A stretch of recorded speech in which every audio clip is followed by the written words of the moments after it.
What's going on, everyone? Jeremy here from The Recording. I hope you're having a wonderful day. I hope today will be the day I earn your subscription.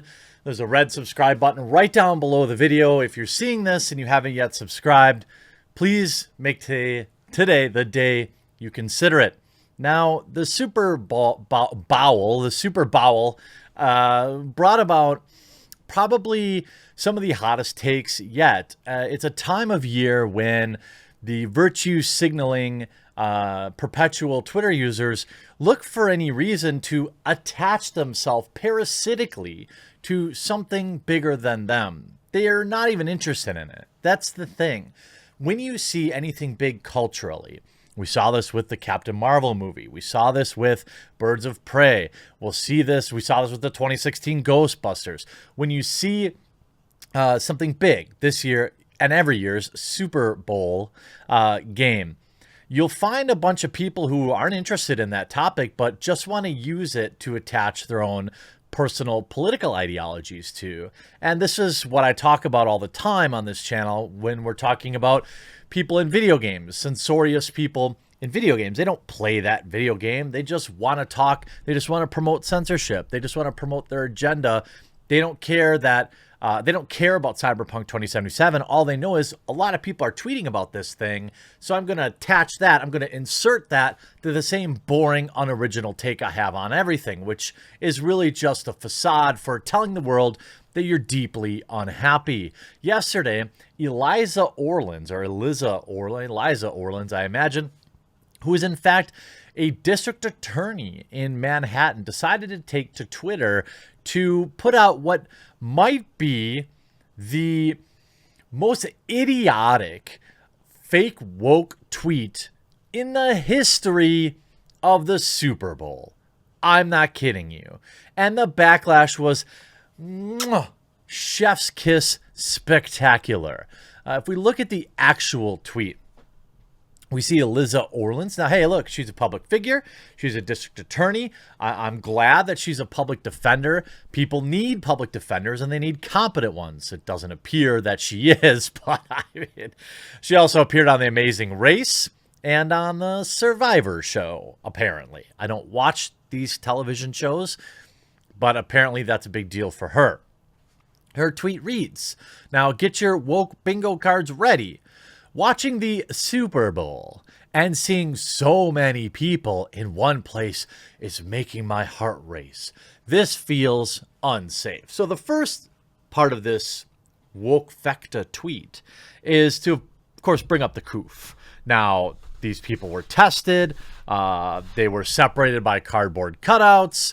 And guess what's going to happen next year? Stadiums are going to go back up to 100% because it doesn't matter.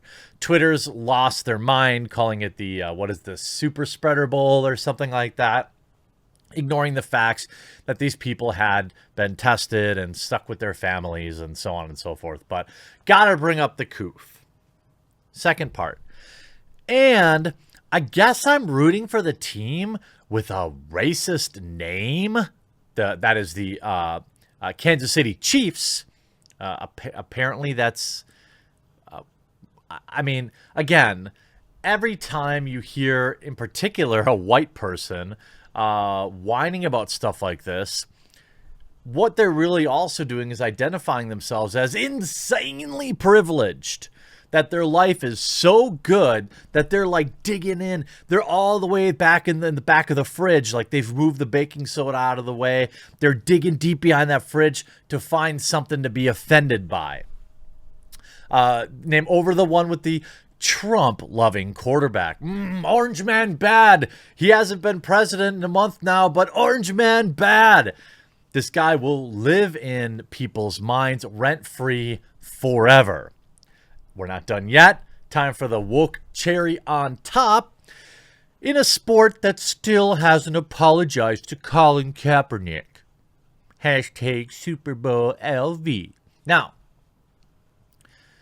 this tweet did not go well for Eliza because, first and foremost, as I get told all the time when I criticize shows like She-Ra or Batwoman, is that you could just not watch. Literally, the Super Bowl is probably the easiest skip for me all year. And look, I'm a sports fan, a huge sports fan. All right. This year was even easier because I was heartbroken that the Packers blew it. But on top of that, I'm a huge Bucks fan. And then once they betrayed the West and bent the knee to China, well, then it was easy to not watch squeaky ball anymore. Baseball's like one of my last bastions. And even that's got its problems. And even for me, who is a big sports fan, the Super Bowl is a really easy skip. It's a bunch of crap commercials. Now, the commercials used to be funny. Used to be like, I just watch it for the commercials. That's what people would say. Now they started releasing the two commercials, first of all, 2 weeks ahead of time on YouTube, so they can get extra mileage out of their $5 million that they spent. So now I don't even need to watch the Super Bowl to see the Super Bowl ads.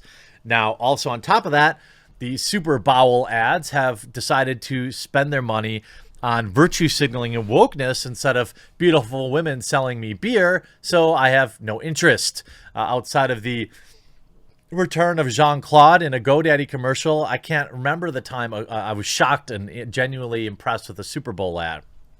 So she also brings up Colin Kaepernick, which again, this is like the only NFL player most woke far left morons can name. They're not fans of football. They're fans of the political parts of football. They don't have any interest in the facts that, again, Colin Kaepernick played himself out of a starting role and refused to take a backup role, and no NFL team wanted the circus that came with him. How about 2015 stats for Colin Kaepernick? 3 wins and 6 losses, and I think he got injured. Finished the year with a 59% completion rate. Terrible. How about 2016? Finished with, 15 was 3 wins. 16 was 3 wins, I believe, as well. We can also see here, combining the last 2 seasons, out of 35 possible quarterback positions, he ranked 26th in games played. And if you know anything about sports, the best ability is availability. And he got injured. Can't really hold that against him, but it is what it is. Win-loss ratio, he was the second worst in the NFL, 34th out of 35 positions. Again, the quarterback alone is not what wins or loses, but I digress. I'm comparing him to other quarterbacks. Completion percentage, 59. He ranked a 32nd out of 35. There were 31 better quarterbacks than Colin Kaepernick that year. Total QBR, which is the NFL's score system out of 100. Or it's the new darling because it makes certain, it's what ESPN likes to use. QBR, 52, ranking 31st out of 35 NFL quarterbacks. All right. No, he wasn't. He lost his job because he was terrible. And then he didn't want to be a backup, and he wasn't worth the trouble as a backup. I mean, that's what it is. And let's look at the backlash here. Let's see. 9,800 comments to just 2,000 likes. She was double ratioed. More retweets than likes and more comments than likes. Let's just take a look at some of the golden top comments here. How exactly does this country let crazy people be public prosecutors? How about Mark Dyson here, who completely ratios her? Pronouns in the bio every time. Followed by, it literally never fails. How about Gad Satin here? You are so noble, so empathetic, so virtuous, and so caring. I'll also retweet. I mean, what? To my fellow New Yorkers, please do not vote for this DA candidate who can't differentiate between actual people and cardboard cutouts. This feels unsafe. Holy poo. This must be the most obnoxious tweet I've ever read. Kudos. Thank you for expressing the concerns many of us did not have the courage to express. I hope the cardboard cutouts don't go home and infect the rest of their cardboard families.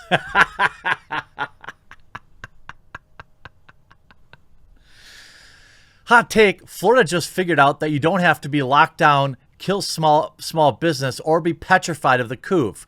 That's why everyone is fleeing New York and the Northeast for the South. Or you could just maybe not watch the game and write a strongly worded letter.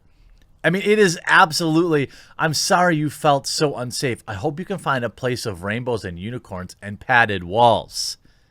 You need serious help. Turn the channel. I mean, imagine you said all of these things, and yet you still consumed the Super Bowl. Me, an actual sports fan, found it extraordinarily easy to skip. You are Eeyore. It's getting really hard to tell what's parody and what's real at this point. I hope you'll seek some real help. I'm not even being funny. Mental health, the struggle is real. Just getting dunked on everyone. I laughed, I cried. This was a wonderful journey of a tweet.